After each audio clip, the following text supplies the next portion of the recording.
Comment reprendre contact avec ses anciens clients et générer du business rapide? C'est ce que nous allons voir dans cette vidéo.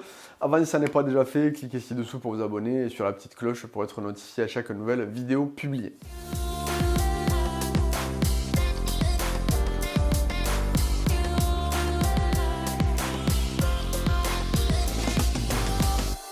Alors, le fait est que la plupart des acteurs commerciaux ont tendance à se concentrer sur la recherche permanente de nouveaux clients et à se focaliser sur la prospection plutôt que l'optimisation des actifs et donc des clients existants. Et pourtant, malheureusement, enfin heureusement pour vous, c'est le réacteur nucléaire de votre entreprise. C'est le cœur du business si vous savez y faire et si vous êtes dans une optique de réactivation, parce que qui dit réactivation forcément dit que vous avez peut-être à un moment donné délaissé ou laissé à l'abandon votre portefeuille client. Donc voilà, rassurez-vous, il y a toujours des stratégies à utiliser pour aller chercher à développer le business rapidement et c'est ce que nous allons voir au travers 3 ou 4 conseils concrets. Alors premièrement, identifier les clients perdus de vue. Là, l'idée, c'est effectivement de mettre dans un tableur ou dans votre CRM, d'identifier quels sont les clients qui sont clients et qui sont dans l'historique, mais qui n'ont pas effectué d'action depuis un certain nombre de temps. Si possible, catégoriser cette liste de clients de manière stratégique par volume business généré et regarder quel est l'historique, quel est le dernier point de contact, quelle est la dernière action effectuée par le client, pour vous permettre d'avoir une vision claire et précise sur des clients stratégiques à réactiver en premier lieu.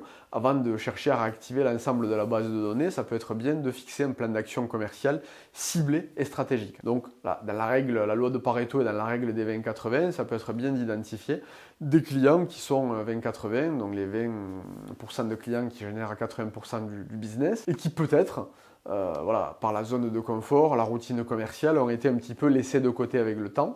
Donc c'est bien de regarder à quel moment la relation a décroché, quelle est la dernière action effectuée pour pouvoir après derrière planifier quelque chose de calibré. Et donc vous l'avez compris, deuxième clé pour pouvoir faire un lien naturel, établir l'angle d'attaque de reprise de contact, établir une opportunité. Donc, il y a plein de stratégies possibles. Ça peut être l'enquête de satisfaction, ça peut être le bilan annuel ou semestriel de relations pour faire le point sur la relation commerciale, la satisfaction, faire le point sur l'évolution des besoins. Ça peut être une campagne pour présenter les innovations technologiques ou techniques à ses clients stratégiques. Ça peut être de recueillir l'évolution des besoins, savoir qu'est-ce qui s'est passé, comment les produits et services sont utilisés, quelles sont les insatisfactions ou les besoins en termes d'évolution. Voilà. Il y a énormément en fin de compte d'actions stratégiques à effectuer. La seule limite, elle est dans votre cerveau. Le but du jeu, en tout cas, une fois qu'on a dressé la liste des clients un petit peu perdus ou dormants ou à l'abandon, c'est de fixer pour chacun d'entre eux, en fonction de l'historique et du dernier point de contact, une stratégie commerciale calibrée, comme on vient de le voir, une enquête de satisfaction, un bilan, une présentation des innovations, qui va permettre de solliciter un nouveau point de contact et de revenir dans la course, de revenir dans le game. Troisième levier, revisiter l'historique client. Voilà. Au-delà du point d'accroche, de l'élément contextuel que vous allez mettre en avant pour capter l'attention et pour avoir une justification de prise de contact, si vous avez réussi à solliciter un rendez-vous avec ce client dormant, c'est très bien, c'est une bonne première chose. Maintenant, pourquoi je vous dis de revisiter l'historique client ? C'est pour éviter de passer pour un amateur. Et donc, c'est peut-être un petit moment, quelques semaines, quelques mois, une année, voire plusieurs années que le client est dormant.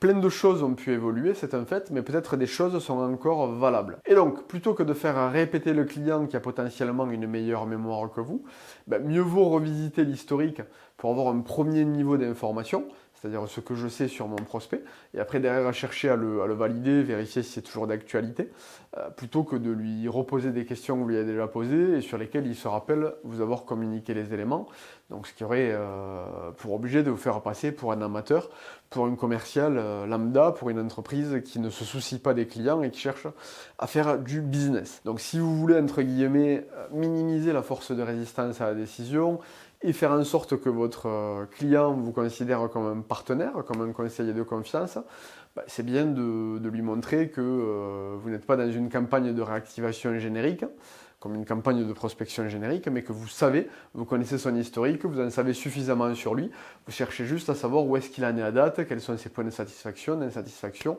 et que vous lui proposez du sur-mesure. Et enfin, quatrième étape, requalifier et faire de nouvelles ventes.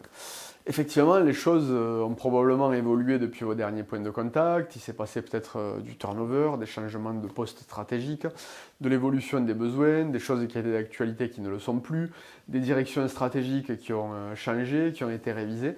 Donc bref, ne supposez pas la place du client, pas d'a priori, pas de préjugés, posez des questions. Et ça oblige à rentrer dans une mini-découverte. Donc refaire une mini-découverte, fort des éléments que vous aviez.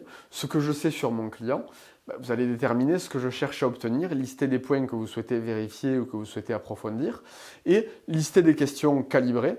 Comment je vais les obtenir? Donc lister des questions pertinentes pour aller chercher à valider ce que vous pensez savoir ou ce que vous saviez déjà et chercher à savoir ce que vous ne saviez pas encore pour conforter votre connaissance du client et pouvoir en fin de compte faire des propositions à valeur ajoutée. Créer de la valeur pour votre client, donc ça lui permettra de voir que vous êtes orienté client, que vous cherchez à l'accompagner, l'aider à atteindre ses objectifs, à satisfaire ses besoins, à éviter les problématiques. Et donc ça vous permettra de faire des propositions, soit de la revente, si c'est des produits, des consommables et que vous pouvez faire de la revente et faire le plein, ou alors faire de la proposition de vente additionnelle ou croisée pour améliorer l'expérience client. Et pourquoi pas détecter au travers cette enquête client des besoins qui ne sont actuellement pas comblés par votre entreprise et donc des idées de développement de produits et services, de la R&D, recherche et développement, ou alors de l'innovation que vous allez devoir impulser à l'interne pour proposer de nouvelles choses pour satisfaire et aider vos clients à aller plus loin, plus vite et encore mieux avec vous. Voilà les 4 étapes pour reprendre contact avec ses anciens clients, faire de la réactivation client et pouvoir générer rapidement un flux de vente assez conséquent, tout simplement en prenant la peine de faire ce que les autres ne font pas. Souvent, c'est la clé du succès au niveau commercial. Donc, si cette vidéo vous a plu, cliquez ci-dessous pour cliquez sur j'aime, tout simplement, la partager avec tous vos collègues qui ont besoin de générer du business rapide, sonnant et trébuchant. Et pour aller plus loin, cliquez sur le i comme info, téléchargez le guide PDF des 8 piliers de l'efficacité commerciale. Ça vous permettra, quand vous allez reprendre le contact avec vos clients, d'être fluide et efficace avec une démarche commerciale naturelle qui permet de générer du profit rapide.